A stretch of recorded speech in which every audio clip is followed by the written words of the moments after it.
You're over 50, maybe divorced, maybe widowed.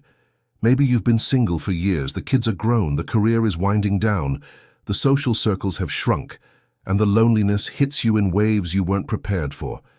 Here's what nobody tells you about loneliness after 50. It's different from the loneliness of youth. It carries weight. It comes with the realization that time is limited, that certain dreams may never materialize, that life has become smaller than you imagined. This loneliness can destroy you, or it can transform you. The ancient Stoics faced loneliness, loss, and the diminishing years with a wisdom that modern culture has forgotten. They didn't deny the pain. They transformed it into something profound. Today, you're learning how Stoic philosophy heals a lonely heart, not through distraction or denial, through understanding, acceptance, and the deliberate cultivation of inner richness that makes external circumstances less relevant. Marcus Aurelius wrote his meditations in his final years, facing mortality and isolation. His words weren't written to escape loneliness, they were written to transcend it. That same transformation is available to you. Let's start with the foundation, understanding what loneliness actually is. Loneliness isn't the absence of people, it's the absence of meaningful connection. You can be married and lonely. You can be surrounded by family and feel completely alone. Conversely, you can be physically alone and feel deeply connected to life, to yourself, and to something larger than yourself. The Stoics understood this distinction. Seneca wrote extensively about the difference between solitude and loneliness. Solitude is chosen. It's rich with self-knowledge and inner peace. Loneliness is imposed. It's the painful feeling of disconnection. Your task isn't to fill your life with more people. It's to transform loneliness into solitude, to convert isolation into meaningful alone time. This transformation begins with changing your relationship with being alone. Most people fear being alone because they fear facing themselves. The quiet reveals uncomfortable truths, past regrets, current limitations, future uncertainties, so they fill every moment with distraction, television, social media, busy work. Anything to avoid the silence where those thoughts emerge. But Epictetus taught that we must face ourselves honestly. The examined life is the only life worth living, and examination requires solitude. When you stop running from being alone and start using that time for self-reflection, everything changes. Loneliness becomes an opportunity rather than a burden. Here's your first practical step. Establish a daily practice of deliberate solitude, not lonely time where you're watching TV and feeling sorry for yourself. Purposeful time where you're journaling, meditating, reading philosophy, or simply sitting in thoughtful silence. 15 minutes daily, that's all, but make it non-negotiable. In this practice, you're building a relationship with yourself that's so rich, so meaningful, that external validation becomes less necessary. You're discovering that the most important relationship you'll ever have is with your own mind. Marcus Aurelius spent his evenings in reflection, examining his day, his choices, his character. This wasn't lonely time, it was the most valuable time of his day. The second transformation involves understanding that connection doesn't require constant companionship. Modern culture has convinced us that being alone means being disconnected.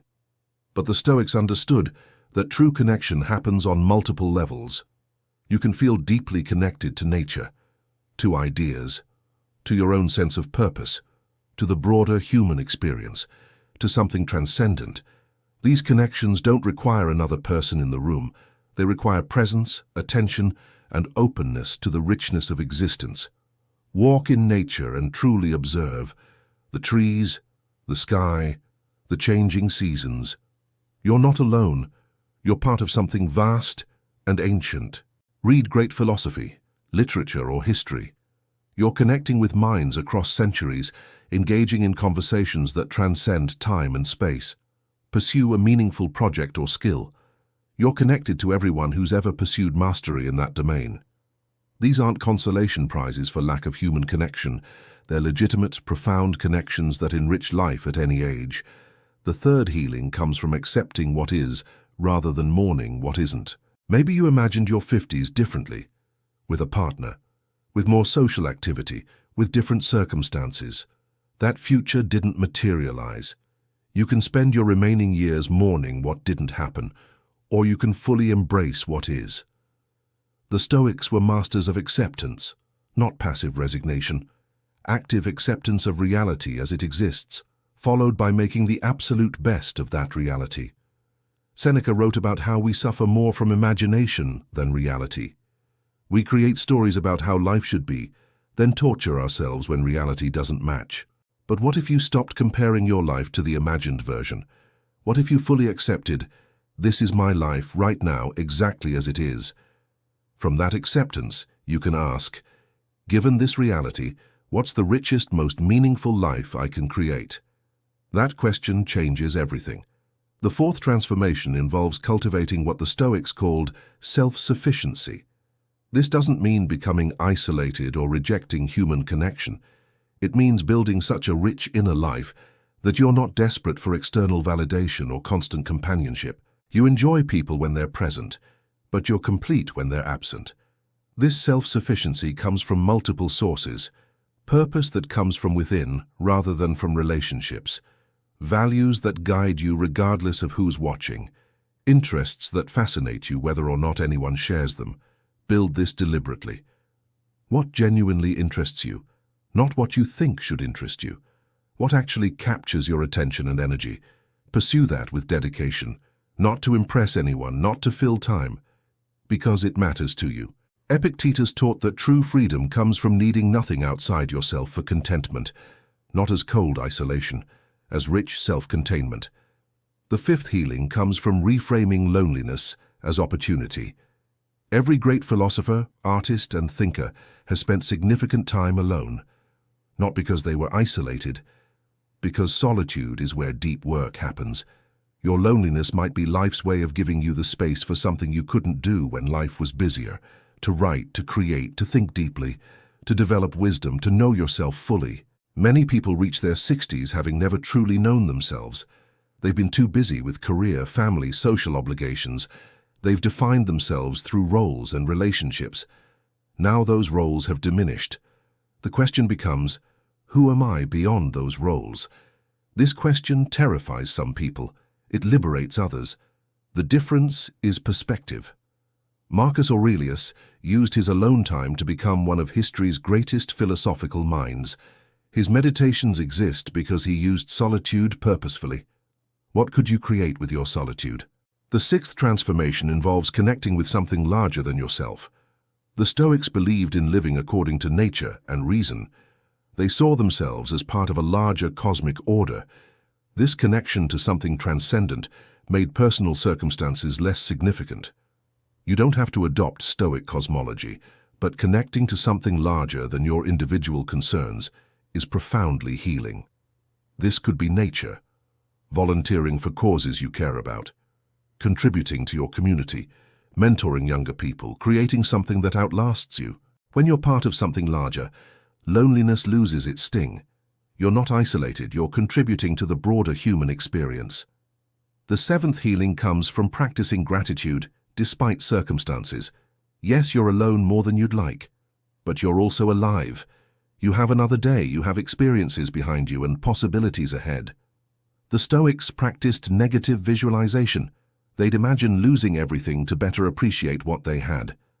At 50 plus, you don't need to imagine. You've experienced loss. You know how quickly circumstances change. Use that knowledge not for despair, but for appreciation. Every ordinary day is extraordinary when you consider the alternative. Seneca wrote that we're alive for such a brief time.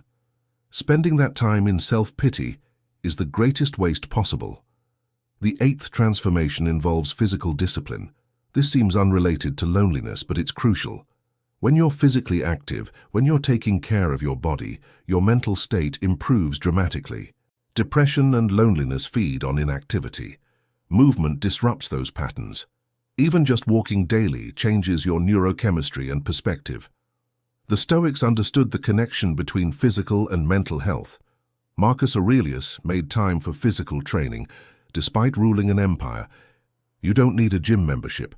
You need commitment to move your body daily, to treat your physical health as non-negotiable. This discipline also provides structure. which combats the formlessness that can make loneliness worse. The ninth healing comes from building genuine connections, even if they're fewer. Quality over quantity becomes increasingly important with age.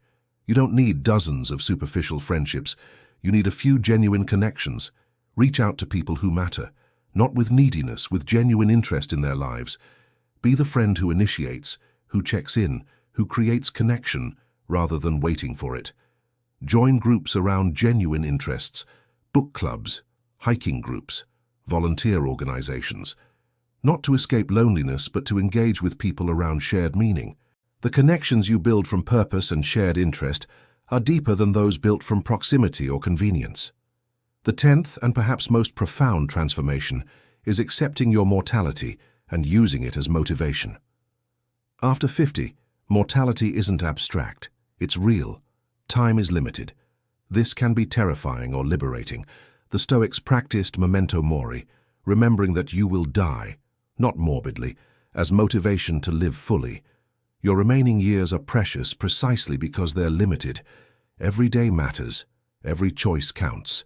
Every moment of self-pity is a moment wasted. This urgency can transform loneliness from a permanent state into a temporary condition you refuse to accept. Not by denying it, but by refusing to let it define your remaining time. Marcus Aurelius wrote, "You could leave life right now. Let that determine what you do and say and think." This isn't depressing, it's clarifying.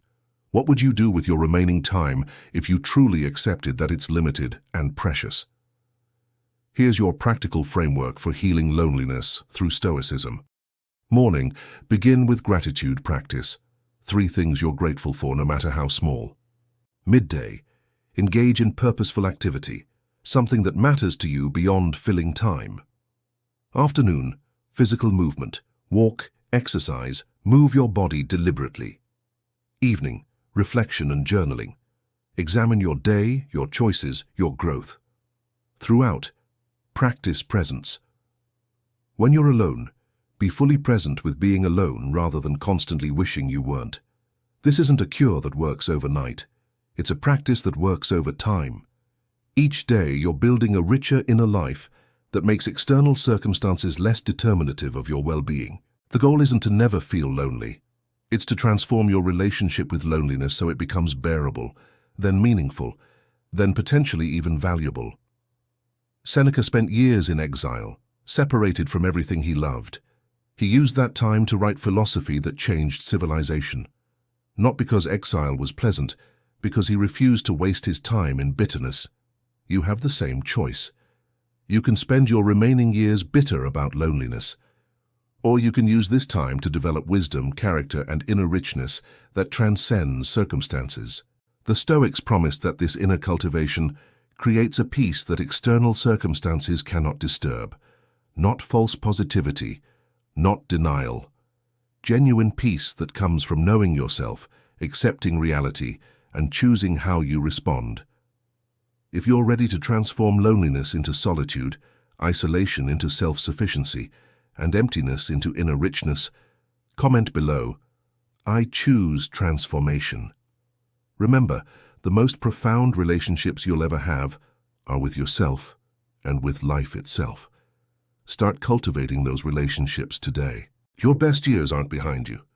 They're right now if you choose to make them so.